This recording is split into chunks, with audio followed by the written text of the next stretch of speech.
in '98, we were part of what was known as the infamous riot crew. That was all brought to an end when myself and Campbell were on the river and decided to do what's called a freewheel off a waterfall. Which is sort of as you put the boat on its edge and you rotate a 360 degree and land on your nose. And we had decided that there was no waterfall that you couldn't freewheel. We were just on a rampage.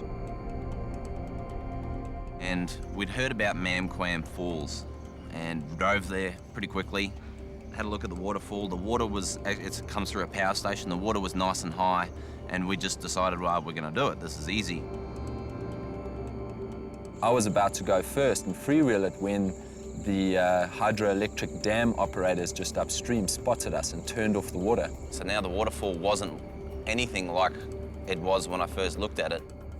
So my last words to him were some great and famous words of encouragement. It's not that high. It's not that high, I said. It's not that high. He looks at me and says, what? It's not that high. It's lower than Celestial. And I ended up paddling into something that I really shouldn't have. Off he goes, with all the commitment necessary, but then floated down like a leaf, hitting the bottom dead flat. Kayak folded up around my legs, and I just remember sitting there in the eddy just going, I think I'm totally broken. I think I'm done. That brought his professional kayaking career to an abrupt end. And they had to come down and stretch me out, put me on a spine board that we had in our RV. I think I landed a little flat, and next time you see me standing up, I'm gonna be 2 inches shorter. When the doctor came back with the x-rays and said, you've compressed L2 5 millimeters and you compressed L3 8 millimeters, which is pretty much a ½ an inch compression in my back.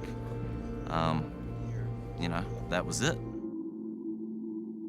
It's probably been about 6 or 7 years since I've really kayaked. Here we are. I'm, you know, now making films. I've been a cinematographer for 4 or 5 years now, and pretty good at it. And to come back here and be a cinematographer and to be able to paddle down the river is, I mean, it just doesn't get any better.